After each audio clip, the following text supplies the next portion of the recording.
Hoje é dia 9/8/2022, terça-feira, 10 horas da manhã, em Franca, São Paulo. Estamos realizando o culto cristão no lar e optamos nesta fase pela leitura desta obra, Universalismo Crístico. Universalismo Crístico é um livro profético que busca preparar a humanidade para a visão espiritual do futuro, visão espiritual do terceiro milênio, busca consciente de espiritualidade, em oposição à atual submissão religiosa escravizante, ao invés de libertar as consciências de seus seguidores. O universalismo crístico adota uma metodologia muito simples, uma metodologia filosófica baseada em 3 alicerces principais. Amor, conforme nos referendou o modelo e guia da humanidade, Jesus, filho de José. Ouvir mais do que tentar impor ou expressar seus pontos de vistas, uma vez que, imortais que somos, e tendo caminhado por eras incontáveis, transitamos desde o reino mineral, vegetal, animal, elemental, hominal, e nesta condição em a humanidade adquirimos a seisciência, adquirimos com a própria seisciência o livre-arbítrio, que nos permite escolhermos. Conforme disse um filósofo, uma laranjeira faz laranja, um peixe vive no seu próprio ambiente e realiza nada mais do que a sua existência como peixe. Mas o ser humano, ele tem opção dentre as diversas oportunidades que a vida lhe permite escolher. Ele tem por bússola a consciência, uma chama crística que lhe orienta qual a melhor das opções, o que muitas das vezes nem sempre é a mais fácil, é de um valor imediatista, mas que, a semelhança das pessoas maduras, que muitas das vezes perdem, negociantes que aparentemente têm um prejuízo, mas aqueles que têm uma visão um tanto mais ampla percebem que a médio e longo prazo se terá conquistas definitivas. Aquilo que foi conquistado à semelhança da produção de uma bolha de sabão ou degustado tal qual um algodão doce que quase que imediatamente ao ser sorvido passa, fica apenas na memória. E aqueles que estão maduros não se iludem com estas fantasias do imediatismo. E desta maneira, os valores ad eterno são sinalizados por esta voz interior que nos diz do melhor a ser feito.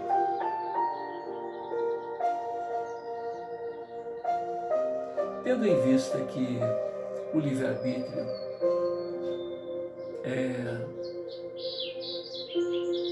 uma realidade para todo o vivente, seisciente, há uma lei denominada lei de causa e efeito, inclusive a própria mecânica newtoniana utiliza deste talante para dizer que para cada ação existe uma reação na mesma intensidade, em sentido contrário àquele que promoveu esta ação.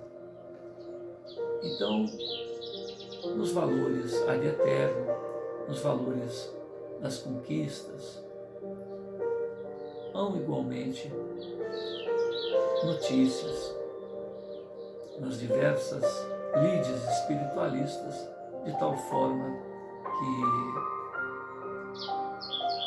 muitos traduzem esta informação de uma outra maneira.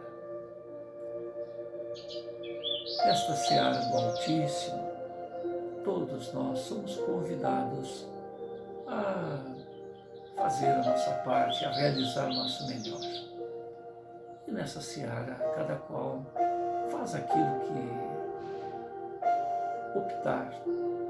Uns tentam explorar o trabalho alheio, viver do esforço alheio. Outros se esforçam, no mínimo, fazem aquilo que foi referendado como sendo exclusivamente a sua obrigação. Outros vão além do próprio dever, compreendendo que de seu trabalho um modelo existencial de uma doação e da própria semeadura que realiza, uma semeadura consciente, responsável, algo diferente irá se produzir, além do que se fez por fazer. Enfim, a semeadura e a maneira com a qual a realizamos, ela é livre. Mas as consequências desta maneira de semear e a própria semente espargida em meio aos caminhos, aos passos, aos empenhos, ela tem lá a sua respectiva produção. Uma planta semeada em um terreno preparado, em um terreno próprio para a sua germinação, ela certamente irá produzir de uma maneira. Uma semeadura irresponsável, negligente, inconsequente, certamente terá a sua produção, mas condizente com o empenho do semeador e do cuidador na germinação dessas sementes. O universalismo crístico, então, tem nesse tríplice aspecto. Primeiro, o amor. Respeitar o trabalho, o esforço alheio. Ouvir a experiência alheia. Como segundo alicerce, sabermos imortais, que reencarnamos, que estamos sujeitos a esta referida lei de causa e efeito, que alguns denominaram lei do karma, o karma positivo, o nosso bom tesouro, a boa produção decorrente da boa semeadura. E o karma negativo, aquilo que destoamos dessa referência, incita em todos nós, que é a consciência, que é a voz da fonte criadora, que ressona em nosso mundo íntimo, nos mostrando o melhor a fazer, muito embora na hora de realizar possamos fazer diferentemente. Jesus já nos deu uma referência a respeito disso quando ele disse ao Altíssimo, a fonte criadora: se possível, Senhor, afasta de mim esse cálice. Mas esse era um projeto aquiescente do próprio Jesus. É um projeto que visa mostrar-nos o melhor a se realizar enquanto matriculados no chão da terra. Mas eu acredito que ele haja feito essa referência, porque nada na vida de Jesus era por acaso. Ele foi e será sempre a nossa pedra de esquina, será sempre a nossa referência para as nossas opções. Então ele disse que há momentos em que justamente nós podemos escolher diferentemente do que seja realmente o nosso melhor. Então que seja não conforme a nossa visão míope, imediatista, mas conforme essas referências ad eterno, que todos nós somos inspirados, em que todos nós podemos realizar de uma maneira segura para construir o nosso bom tesouro perante esses dias que seguem junto à nossa própria evolução. E finalmente a terceira licença é saber que tudo em humanidade, tudo em a vida, na erraticidade, a vida quando estamos separados do corpo físico tem um processo ascensional.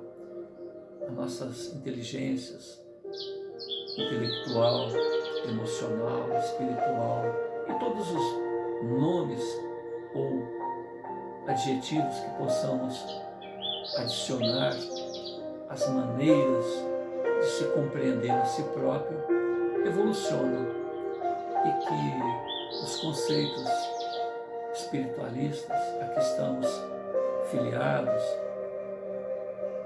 eles também hão de evolucionar. E no universalismo crístico, este evolucionar tem que ser considerado. Não podemos nos prender a conceitos medievais, a conceitos onde muitas das vezes sequer se sabia a Terra é redonda, a Terra é plana, a Terra é o centro do universo, a Terra evoluciona ao redor de si própria, ao redor de outros astros. Sequer essa compreensão da vida se tinha. Então, como manter? Numa época de física quântica, numa época em que se consegue vislumbrar uma série de conceitos aonde aquela época sequer se imaginava. Eu separei um vídeo de 15 minutos para que todos possamos vislumbrar o quanto a humanidade tem buscado compreender a si própria, buscado compreender a evolução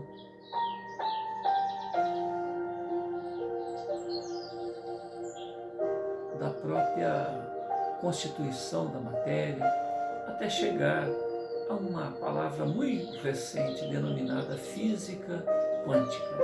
E neste documentário estão ali os diversos pensadores, as várias pessoas que se esforçaram para vislumbrar, ter um insight de como é que se dava. E fica aí a questão, da onde saíram essas informações. Certamente são informações que muitas das vezes destoam uma da outra, informações que acrescentam umas às outras, informações que contradizem umas às outras, pensadores que avançam muito no campo do conhecimento e destoam de seus continuadores, tal qual aconteceu no campo da psicologia, da psiquiatria, Sigmund Freud e Jung, tal qual aconteceu com o próprio Einstein e outros que trouxeram conceitos a respeito da física quântica. Einstein morreu, desencarnou numa visão espiritualista, dizendo que ele não podia compreender, ele não podia aceitar essas noções, estas consequências fantasmagóricas da física quântica. Einstein teve papel e lápis à mão para teorizar tudo aquilo que ele trouxe. E imaginou com tamanha perfeição, visualizou tudo com tamanha perfeição, que o tempo foi confirmando uma a uma de suas teorias. A física quântica, por outro lado, não há como, muitas das vezes, teorizar. Primeiro, se vê o fato que inicia na dupla fenda, quando você tem uma partícula, uma massa, um elemento corpuscular, quando ele passa por uma fenda, ele tem um tipo de postura. Mas quando este átomo, próton, elétron, nêutron, fóton, passa por esta dupla fenda, ele tem um comportamento semelhante. E quando você coloca uma dupla fenda, dois buraquinhos, o resultado, depois que passa nesses dois buraquinhos, muda completamente. Então, são explicações, são logaritmos, são fórmulas que surgem depois de observar os fatos.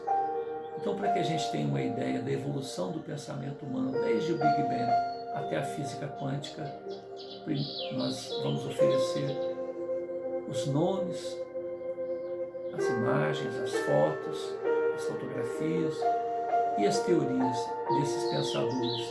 É um apanhado muito rápido.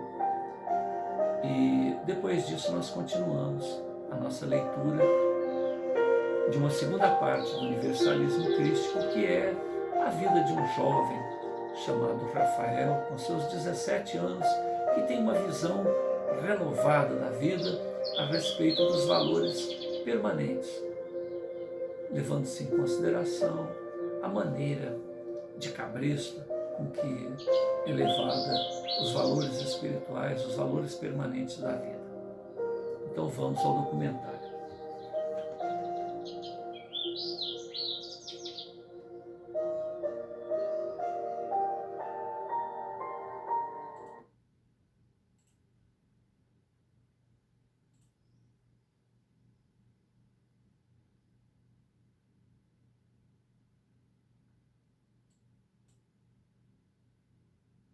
A ciência moderna explica a origem do universo com a teoria do Big Bang.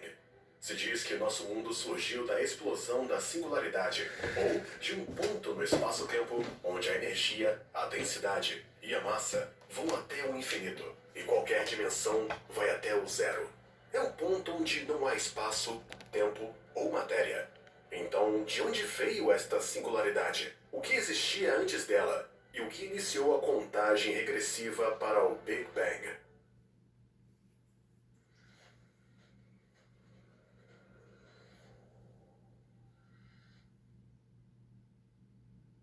Há cerca de 1.600 anos atrás, o teólogo Santo Agostinho tentou compreender a natureza de Deus antes da criação do universo, e chegou à conclusão de que o tempo fazia parte da criação de Deus e que simplesmente não havia antes.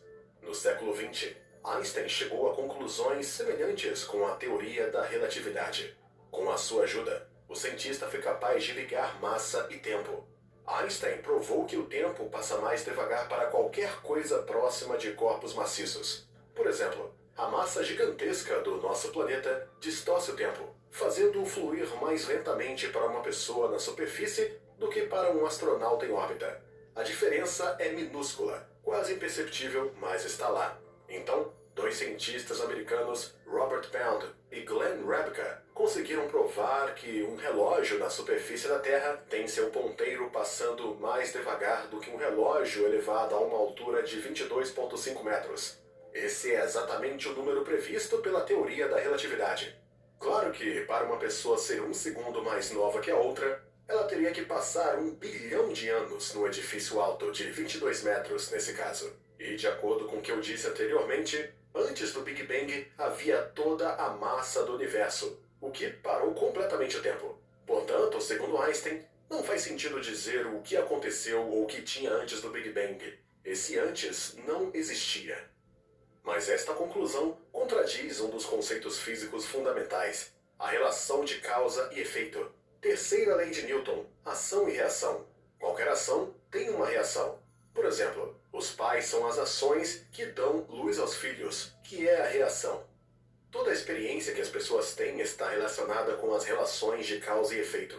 Assim, para nós, a ideia de Einstein de que não havia nada antes da singularidade cósmica não nos parece correta, porque implica que o conceito do passado não pode ser considerado como parte do mesmo. Então, será possível que Santo Agostinho e Einstein estivessem errados? A singularidade cósmica não poderia ser o princípio de tudo. Mas, geralmente, os cientistas não duvidam da teoria do Big Bang. É a ideia sustentada por fatos que foram previstos por esta teoria. É a expansão do universo, descoberta pelo astrônomo americano Hubble em 1929, é a radiação remanescente ou uma radiação cósmica de fundo de micro-ondas, assim que é chamado, que preenche uniformemente todo o universo, descoberta pelos cientistas americanos Penzias e Wilson em 65. O fenômeno apareceu na era da recombinação do hidrogênio 380 mil anos após o Big Bang. De acordo com a teoria do Big Bang, no primeiro segundo do seu nascimento, nosso universo não era mais do que um átomo, mas conseguiu sobreviver já a 6 épocas. A época de Planck, que durou desde o início dos tempos até 10 elevado a menos 43 segundos. A época da grande unificação, que durou até 10 elevado a menos 35 segundos, durante a qual a gravidade se separou de outros tipos de interações fundamentais. Então veio a época da inflação, que durou a 10 elevado a menos 32 segundos, durante a qual o volume do universo aumentou no fator de 10 elevado a 78. Para você ter noção de como esse número é grande, pense no número de átomos no universo observável. De acordo com várias estimativas, este número varia entre 10 elevado a 79 e 10 elevado a 81. Depois houve a época eletrofraca, que durou até 10 elevado a menos 12 de 1 segundo. Foi por volta desta época que se formaram quarks, leptões, fótons e bósons W e Z, e bósons de Higgs. Depois veio a época quark, durante a qual a gravitação, o eletromagnetismo e as interações fortes e fracas tomaram as suas formas atuais. E só então viria a época de hadron, que terminaria 1 segundo após a contagem decrescente e o universo finalmente atingiria o tamanho de um átomo. Nesta escala, as leis da teoria quântica tomam conta da física clássica. Foi por isso que os cosmólogos, incluindo Stephen King, começaram a fazer a pergunta: e se a teoria quântica, utilizada apenas para descrever fenômenos subatômicos, fosse aplicada a todo o universo como um todo? E foi aí que nasceu a cosmologia quântica inflacionária. O astrofísico John Gribben descreveu como o avanço mais significativo da ciência desde a época de Isaac Newton. É a cosmologia quântica que oferece uma forma de contornar os problemas da singularidade e a ideia de que não havia nada antes dela. Os cosmólogos clássicos acreditavam que a singularidade cósmica da qual o Big Bang teve origem era algo como um ponto num volume zero. Mas de acordo com a teoria quântica, ao nível mais fundamental, a natureza tem uma imprecisão inevitável, pelo que é impossível especificar o momento exato da criação do universo, o seu tempo inicial e volume. Curiosamente, a teoria quântica permite a emergência espontânea de partículas a partir do vácuo. Esta forma de criar algo do nada fez com que os cosmólogos quânticos se perguntassem se o próprio universo, de acordo com as leis da mecânica quântica, surgia de uma flutuação aleatória. Se for assim, a razão de haver sempre algo é a instabilidade do vácuo, ou melhor, do vazio. Mas não confunda o vazio, onde não há literalmente nada, com um vácuo físico. No vácuo físico, o vácuo descreve um estado em que não há partículas, mas em geral, o vácuo não é realmente vazio. Um dos princípios subjacentes à nossa compreensão quântica da natureza é o princípio da incerteza de Heisenberg. Ele afirma que certos pares de propriedades estão relacionados entre si de tal forma que não podem ser medidos com precisão em conjunto. Um desses pares é a posição e o impulso de uma partícula. Quanto mais precisamente se conhece a sua posição, menos precisamente se conhece seu impulso e vice-versa. Outro par de variáveis relacionadas são o tempo e a energia. Quanto mais precisamente se conhece a quantidade de tempo durante o qual um evento ocorreu, menos se sabe sobre a energia associada a esse evento e vice-versa. Em teoria, um vácuo perfeito é um estado em que todos os valores de campo são constantemente igual a zero. Mas o princípio da incerteza de Heisenberg diz que se soubermos exatamente o valor de um campo, então a taxa da sua alteração é completamente aleatória. Portanto, não pode ser igual a zero em todos os momentos. Significa que a descrição matemática do vazio imutável é incompatível com a mecânica quântica. Dito de forma mais simples, o vazio é instável, porque o vazio total, ou seja, o vácuo total, não existe, pois sempre haverá algumas dezenas ou centenas de partículas. A ideia de que um universo contendo centenas de milhões ou bilhões de galáxias poderia emergir do vazio é inacreditável. Qualquer massa é uma forma congelada de energia, e Einstein as ligou num único todo com a famosa fórmula E igual a mc2. No entanto, a vasta quantidade de energia positiva encerrada nas estrelas e galáxias deve ser cancelada pela mesma quantidade de energia negativa da atração gravitacional entre elas. No universo fechado, ou de tal forma que tenha uma vida finita e que acabara por se contrair de novo, as energias positivas e negativas devem equilibrar-se umas às outras. Isso significa que a energia total desse universo é zero. Stephen Hawking se perguntou como é que o universo inteiro pode ser criado a partir do nada, se a sua energia total deve permanecer sempre zero. E é necessário gastar energia para criar um corpo. É por isso que deve haver gravidade. E uma vez que ela atrai, ela tem energia negativa. Para separar um sistema gravitacionalmente ligado como a Terra e a Lua, algum trabalho tem que ser feito. Esta energia negativa pode ser cancelada pela energia positiva necessária para criar matéria. Mas não é tão simples assim. A energia gravitacional negativa da Terra, por exemplo, é inferior à energia positiva dos milhares de milhões de partículas que a compõem. Um corpo, como uma estrela, terá mais energia gravitacional negativa, e quanto menor for, mais energia gravitacional negativa terá. E antes que a energia gravitacional negativa possa se tornar maior do que a energia positiva da matéria, uma estrela irá colapsar ou encolher para um buraco negro, e um buraco negro terá energia positiva. É por isso que o espaço vazio é instável. Corpos tais como estrelas ou buracos negros não podem simplesmente aparecer do nada, mas o universo inteiro pode. A mecânica quântica também concorda com as conclusões feitas por Stephen Hawking. O cientista americano Alexander Vilenkin mostrou que um pequeno pedaço de vácuo cheio de energia pode aparecer espontaneamente a partir do estado inicial do vazio. Sob a influência da pressão negativa da inflação cósmica, este pedaço de vácuo energético vai começar a se expandir. Num par de microsegundos, atingirá dimensões cósmicas, emitindo um fluxo de luz e matéria e, eventualmente, o Big Bang. Então aí está, uma explicação engenhosa. O universo veio do nada. E antes disso não havia nada, nem energia, nem espaço e nem tempo. E não faz sentido perguntar quanto tempo este nada existia, porque antes da existência do universo, o tempo não existia. O mundo surgiu como resultado de uma flutuação quântica aleatória do vazio. Então, será que a pergunta que muito fazem pelo mundo foi resolvida? Será que existem outras? Bom, uma questão mais significativa pode ser se esta flutuação quântica é realmente aleatória. Einstein uma vez disse que Deus não joga os dados. Então, o que significa tudo isso? E o que impede um pequeno pedaço de um vácuo cheio de energia de reaparecer para que o novo Big Bang ocorra e destrua a humanidade, com uma probabilidade de 100%?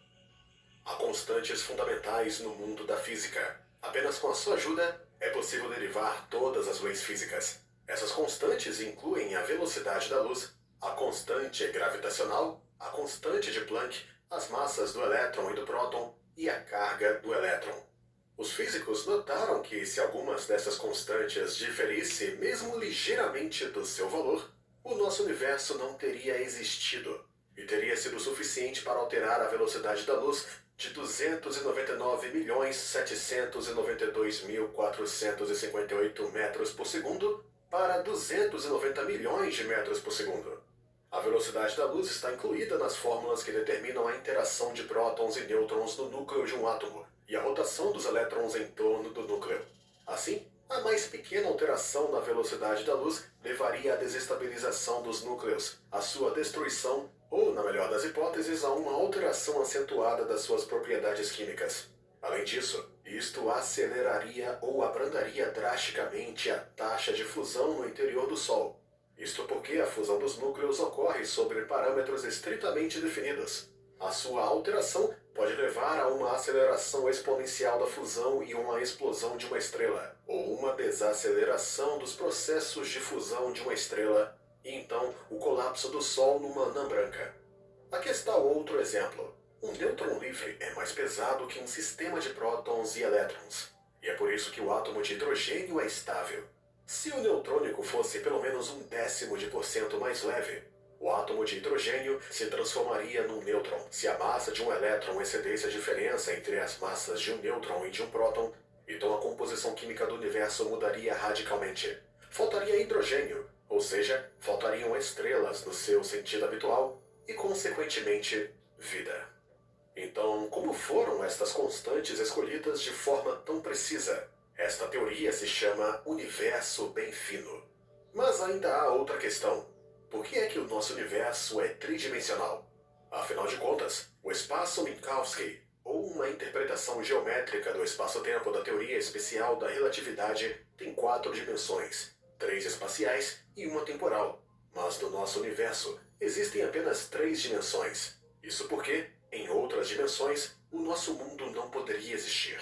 O cientista Paul Ehrenfest descobriu que as órbitas dos planetas perdem a sua estabilidade em 4 ou mais dimensões espaciais.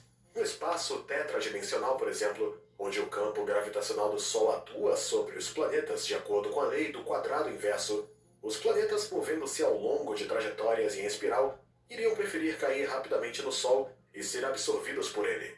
Então, por que é que as constantes físicas globais e as dimensões são escolhidas dessa forma, que se tornou possível a existência do nosso universo?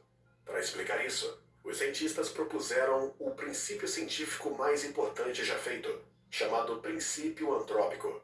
Se diz que vimos o universo da forma como ele é, porque só neste mesmo universo um observador para observá-lo poderia surgir. Os cientistas sugeriram que uma pessoa pode não só mudar o universo, mas também influenciar as leis que este universo obedece. É por isso que o princípio é chamado de antrópico. Existem princípios antrópicos fortes e fracos.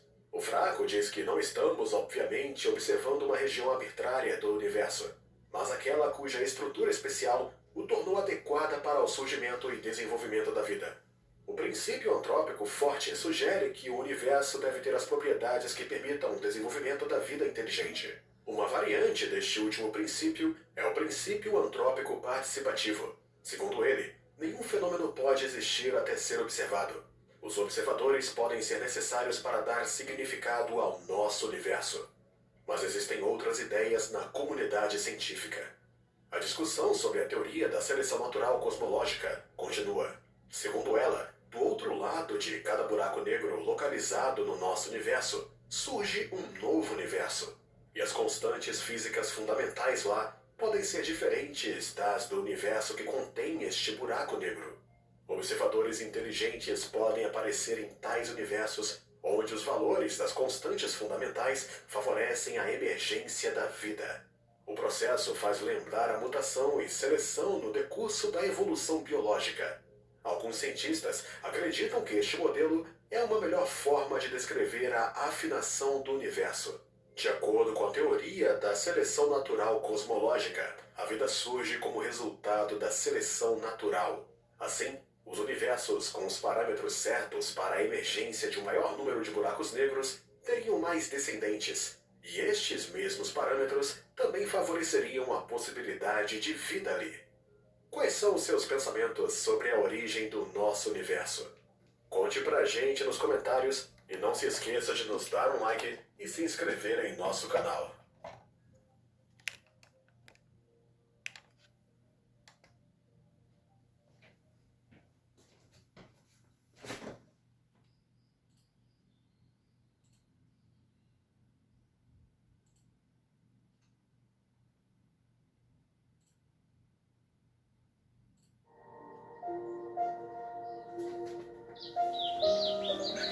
Eu selecionei esse vídeo pela complexidade que ele próprio apresenta. Hoje em dia, nós temos canalizadores, tal como Lee Carroll, que recebe uma equipe denominada Kryon. Então, Kryon, você escreve Kryon, Kryon. E ali, tudo isso que a gente está falando, que a gente viu aí nesse documentário, parecendo tão complexo, e no final das contas, pouco explica, né? Mas que é uma maneira de se apresentar a vida, é o que se alcançou até hoje. Kryon, que é uma equipe espiritual que lida com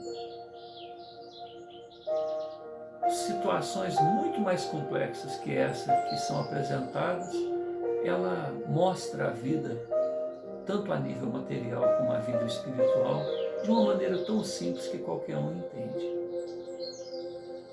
Porque é vista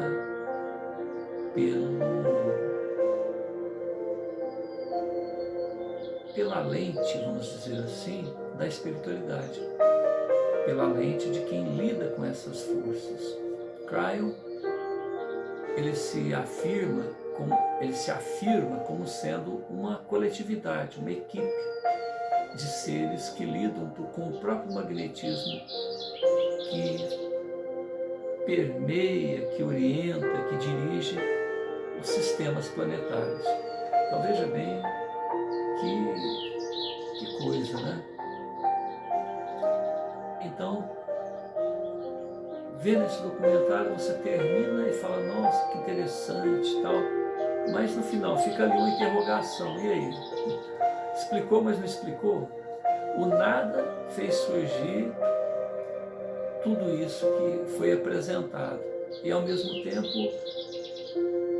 aonde que estava esse nada? Como que é que se houvesse uma diferençazinha na velocidade da luz, na energia que está dentro do elétron, do próton, nada disso estaria acontecendo.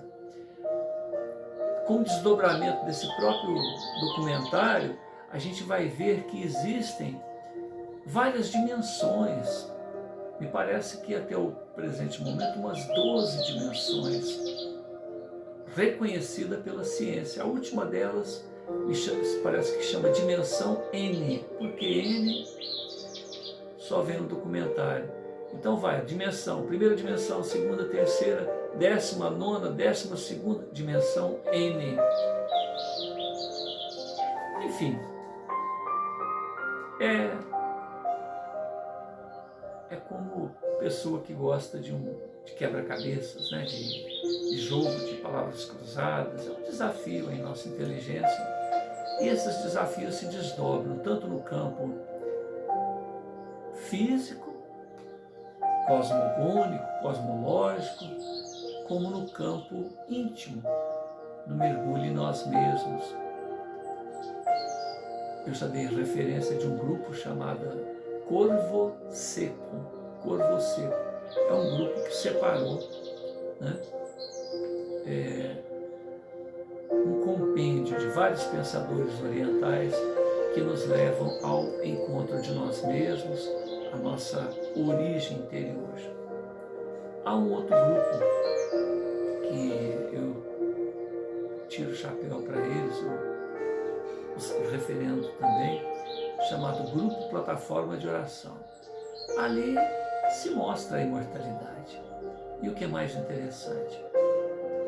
Há uma farta, uma opulenta manifestação justamente desses pensadores, dessas pessoas que pensaram profundo, pensaram de maneira mais ampla e que retornam através da mediunidade de Pedro Augusto e de uma série de outras pessoas ali, de uma maneira totalmente diferente, quebrando paradigmas de todas as lides espiritualistas.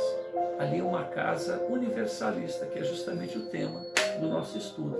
É uma casa universalista. E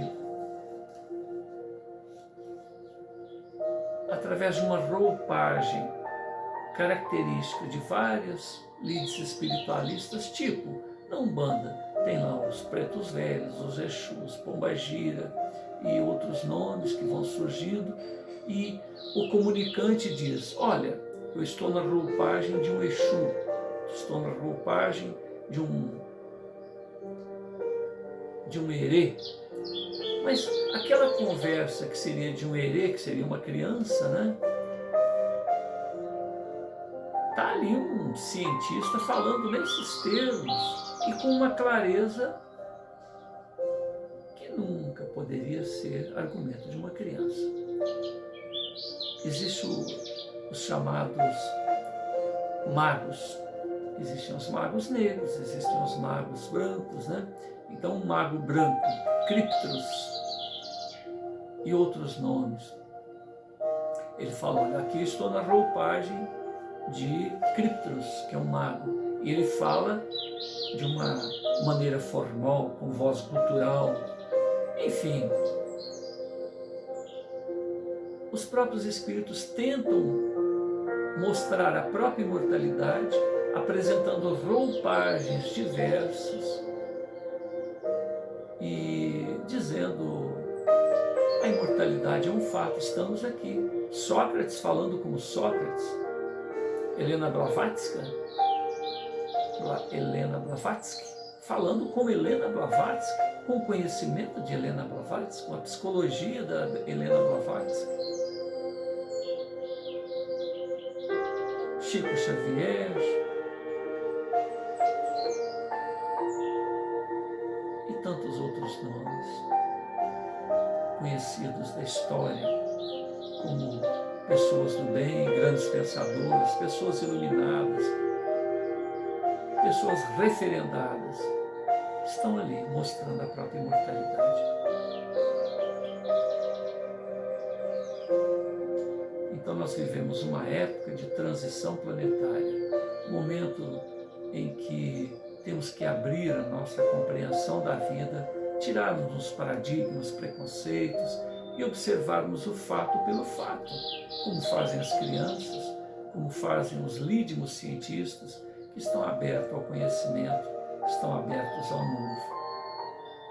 Muitos cientistas agem como religiosos dogmáticos. A Terra é plana e acabou, não tem papo. Isso está escrito lá, eu não sei aonde. A Terra é o centro do universo. E acabou, não tem papo. Isso é dessa maneira, e quem discordar vai para a fogueira. Existem cientistas que fazem isso discordantemente da própria estrutura da busca científica. Né? Então nós estamos numa segunda parte desta obra, Universalismo Crístico, onde um jovem de 17 anos, protagonizando um divulgador do universalismo crístico, ele vai falar com diversos líderes religiosos a respeito justamente dessas dificuldades da compreensão da vida devido aos paradigmas enxertados pelos continuadores daqueles prepostos do Altíssimo que trouxeram a linfa pura dos valores ad eterno. Estou à página 296. Alguns dias depois, Paulo, pai de Rafael, entrou no quarto do filho e lhe disse: Rafael, acabei de receber um telefonema lhe convidando para uma reunião com líderes religiosos da cidade em que moramos, aqui em São Paulo, capital. Eles querem a sua presença na quarta-feira à noite para debaterem ideias a respeito do tema que você está divulgando. Rafael, com seus 17 anos, redigia serenamente um texto no computador e até deu uma pausa para se atentar mais, para conjecturar mais a respeito das decorrentes consequências deste encontro a ser agendado. Então Rafael fica por alguns instantes silencioso, perdido em seus pensamentos. Olha para o teto e, de olhos brilhantes, lhes dirige aos olhos do genitor e afirma: papai, esta reunião é muito importante, realmente muito importante.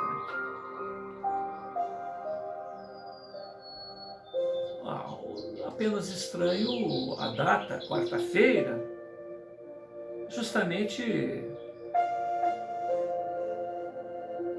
coincide com o dia em que realizo minhas palestras ao público. Papai, quarta-feira é um dia já formatado para as minhas palestras.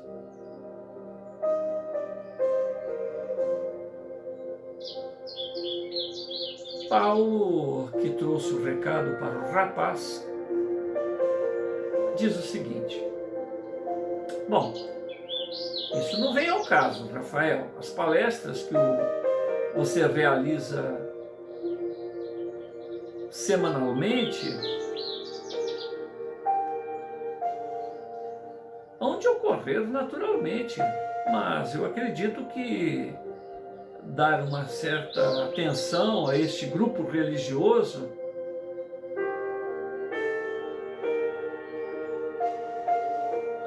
eu acredito que seria uma imprudência de sua parte reclamar o dia agendado por eles. Portanto, não será um impedimento permanente, é apenas um dia. Rafael aquece as conjecturas do genitor, mas um certo desconforto permanece.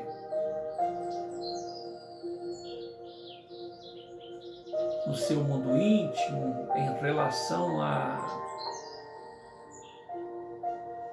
não realizar uma das suas palestras regulares. Entretanto, Paulo, desatento a esse desconforto do filho, prossegue: quem me ligou foi aquele seu amigo que não quer se identificar, aquele que está possibilitando as palestras ali no ginásio. E diz que está tudo organizado e que esse encontro será justamente no auditório do local onde você tem promovido as suas palestras, auditório do Ibirapuera. Certamente ele verá uma forma de avisar ao público que você falará especialmente para líderes religiosos na próxima quarta-feira. Acredito que o seu público entenderá, Rafael. Rafael então se levanta e procura observar o horizonte através da janela, como se estivesse procurando sugestões do mais alto, respostas do infinito.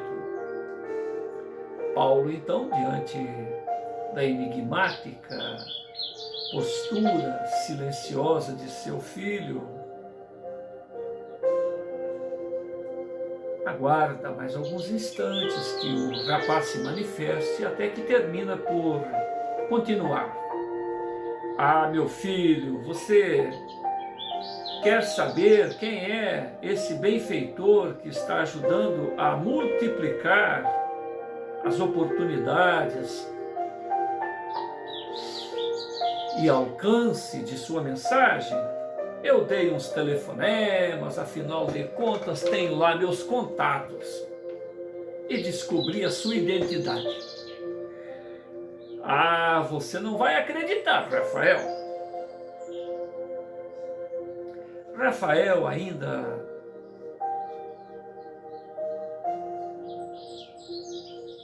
constrangido, um tanto contrariado com a não realização de suas palestras, de sua palestra na próxima quarta-feira para o público, para o grande público, ele permanece ali em silêncio e demora para responder para Paulo, seu genitor.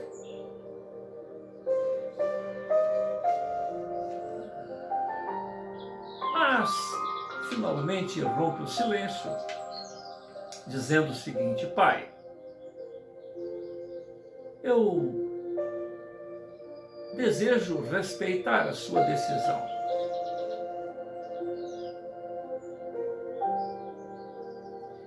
Se o nosso benfeitor deseja manter o seu anonimato, é porque tem lá as suas razões. De minha parte, observo apenas os fatos. Então, agradeço o seu esforço, Padre, em tentar desvendar este mistério, mas eu respeito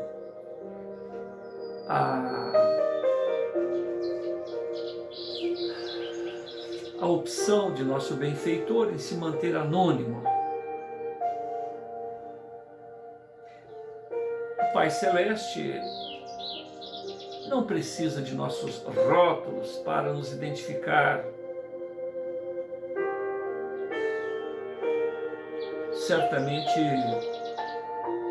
iremos colher as consequências de nossas decisões, esforços, sentimentos, elucubrações. Se descobristes a identidade do nosso benfeitor, Pai, eu não quero saber. Acredito que o nosso amigo deva permanecer oculto conforme assim ele o desejou. Paulo então entende a posição do garoto e se retira, alegando que iria deixar que Rafael descansasse. À noite da quarta-feira, aprazada, Rafael se dirige para o auditório do Ibirapuera, que, afinal de contas, fica bem próximo de o auditório que fica bem próximo do ginásio. E ali percebe que o grande público o aguarda. Então ele se dirige para Tadeu, que estava imediatamente ao seu lado, e diz: creio que o público não foi avisado do meu compromisso com os líderes religiosos de hoje. Tadeu concorda com o gesto, com a aquiescência, com o pensamento de Rafael e diz: é difícil avisar sem colocar anúncio na televisão, jornais. Muitos não devem ter tido acesso ao comunicado. Ou talvez não quisessem acreditar no aviso. Rafael então olha para Tadeu e diz o seguinte: venha comigo. Ambos então se dirigem rapidamente para o ginásio. Érica, Laura percebem a movimentação de Tadeu e Rafael e o seguem. Aquele começozinho de noite estava muito agradável. Apesar do calor, havia uma brisa refrescante anunciando chuva em uma noite muito especial. Próximo ao público que se aglomera em frente ao ginásio, Rafael chama a atenção de todos. Ah, meus amigos, hoje terei que falar com líderes religiosos de nossa cidade no auditório. Quem desejar esperar nossas reuniões de esclarecimento espiritual, assim que esta reunião tiver encerrado, pedirei para abrirem os portões do palco para a plateia externa. Se tiverem paciência, estarei lá também muito interessado na companhia de vós outros. Estarei com vocês o mais breve possível. O auditório do Ibirapuera possui uma plateia interna para 800 pessoas. E atrás do palco existe uma porta com 20 metros de largura que abre para o palco, para uma plateia externa, ao ar livre, nas costas do auditório. As pessoas, então, compreenderam o embaraço de Rafael, compreenderam o seu compromisso iminente e resolvem aceitar o convite do rapaz. Aplaudem efusivamente o esforço de Rafael em acomodá-los aonde ele havia de estar. Retorna então Rafael para o auditório, quase que afoitamente, com a multidão seguindo ele os seus passos. Tadeu se aproxima do amigo e diz: "Você está louco, Rafael? Tem ideia de quantas horas pode demorar esse encontro com os líderes religiosos?" Rafael olha para Tadeu de semblante um tanto circunspecto.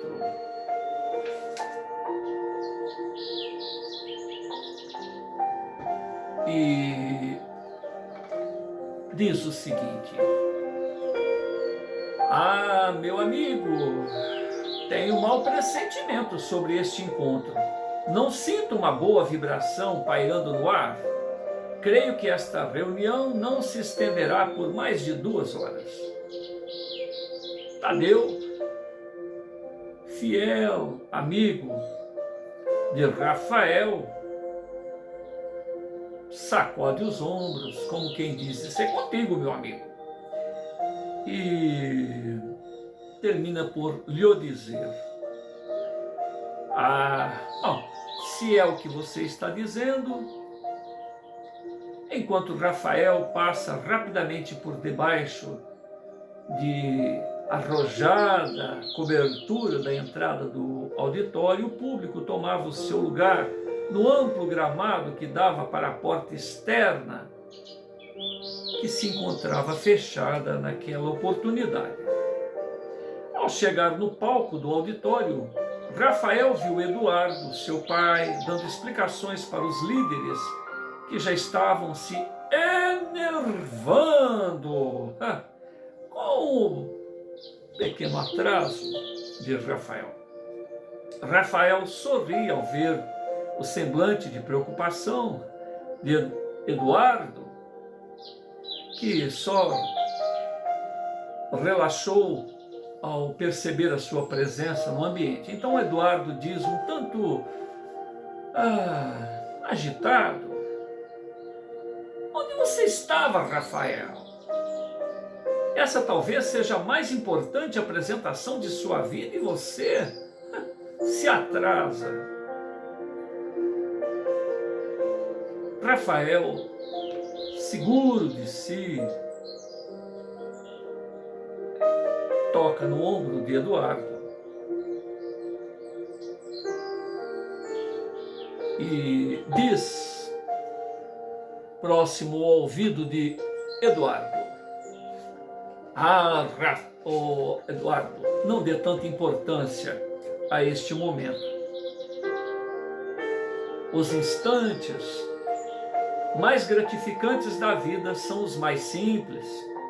Jesus mudou o mundo falando ao povo, junto ao mar da Galileia, e não sendo ironizado pelos líderes religiosos de Jerusalém.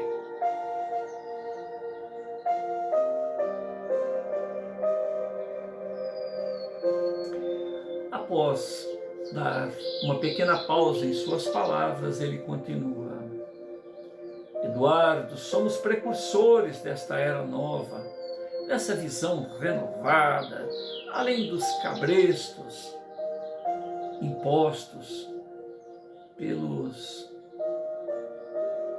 prepostos, pelos aqueles que lidam com suas ovelhas, com seus rebanhos nos dias atuais. Estamos delineando os primeiros traços desta obra de arte do futuro. Não espere demais de quem já tem o coração escravizado ao paradigma da vida atual. Lembre-se que Judas Iscariotes esperou demais dos juízes do Sinédrio e se arrependeu disto. Ele mesmo não tinha noção da missão do Mestre, fato que passou para a posteridade como uma traição. Mas esta não era a sua intenção, certamente. Eduardo entende as colocações de Rafael e diz: entendo o que você diz, mas acho que você deve ter um pensamento positivo em relação a esta reunião. O seu negativismo pode influenciar a captação deles. Não entre na mesma sintonia em que eles se encontram. Tente reverter esses sentimentos um tanto desagradáveis que estão inscritos em seu peito, Rafael.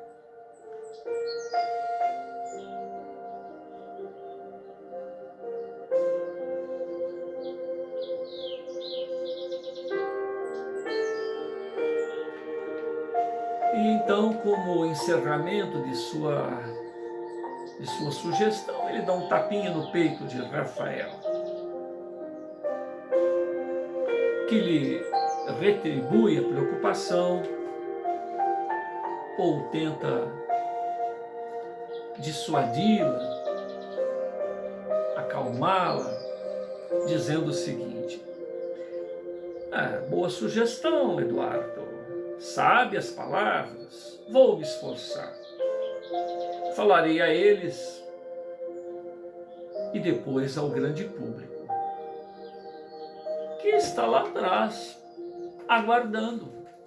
Muitos ali no gramado, outros se acomodaram como puderam para aguardar o final dessa reunião para que possam ouvir a explanação odierna de toda quarta-feira. Eduardo sorri, admirado com a fidelidade do público de Rafael. Nossa, tem gente ali fora, Rafael. Rafael abraça efusivamente Eduardo. Vá ver, meu amigo, enquanto me preparo para falar com os nossos prepostos das diversas lides espiritualistas, conforme está programado. Posteriormente me dirigirei àqueles que nos aguardam.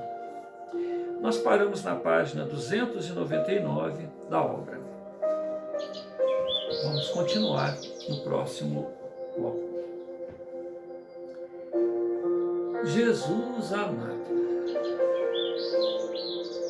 que nos ama por antecipação, que nos ama incondicionalmente, que nos diz que estará conosco todos os dias, em nós, até a consumação dos séculos, mas que nos lembra que na condição de seus copiadores, de seus seguidores, que o amor há de ser o perfume a exalar nos nossos relacionamentos diários. Se amais aqueles que vos amam, no que estareis agindo diferentemente? Os hipócritas, os interesseiros, os amigos do toma lá da cá, também assim o fazem. Então o respeito, o saber ouvir, a atenção é para aqueles principalmente que nos cospem no rosto, que nos escarnecem, que não nos compreendem. Este é o grande desafio daqueles que escolhem, que optam, que não estão em cima do muro e nem dizem não, mas que aqueles que afirmam: estou contigo, Verbo encarnado, estou contigo, preposto do Altíssimo, estou contigo, mensageiro do amor.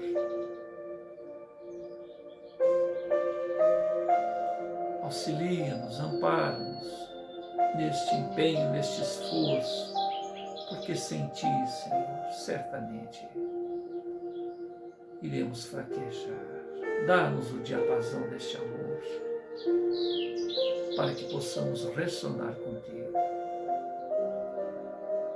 e fazer parte deste uníssono de renovação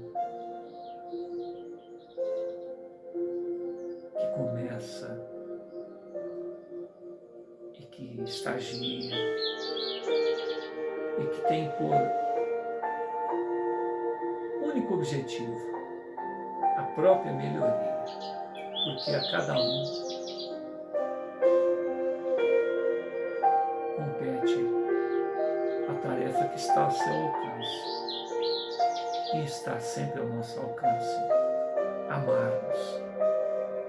amarmos a nós mesmos, respeitarmos-nos, impormos-nos a nós mesmos a disciplina, o esforço, o idealismo, a esperança, a atenção constante. E que ao próximo, ao outro, cabe a ele e ao autor da vida a própria renovação.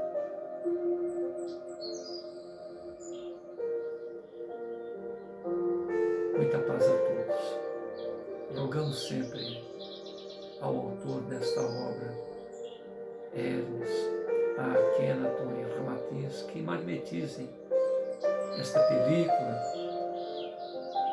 para que cada qual receba, compreenda, se inspire na parte que lhe cabe. De resto, é como esse documentário que já expomos. É muita conversa, muito esforço e quem sabe possamos, no mínimo, compreender que temos lá os nossos limites, mas que podemos aferir alguma coisa nisso tudo para dizer: estamos a caminho. E nesse esforço coletivo possamos louvar, agradecer, reconhecer a grandeza cósmica da fonte criadora e seu empenho por manter essa escola existencial, para que nós possamos ressonar com ele e, quem sabe, na condição de co-criadores, trabalhar e no serviço ir entendendo cada vez mais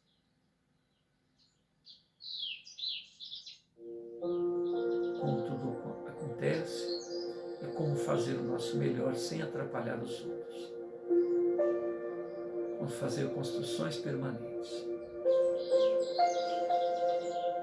Essa história de Hermes, pelas mãos de Roger Bottini Paranhos, nos mostra também a nossa dificuldade de nos mantermos harmoniosos com a fonte criadora e protagonizarmos a parte que nos cabe, sabendo das adversidades gratuitas, dos inimigos de causa, aqueles que se sentem prejudicados com o nosso empenho neste ou naquele campo do trabalho de solidariedade ou de esclarecimento. Sê conosco hoje e sempre, Mestre querido. Sê conosco hoje e sempre, Fonte Criadora. Gratidão a todos que participam deste encontro. Muita paz.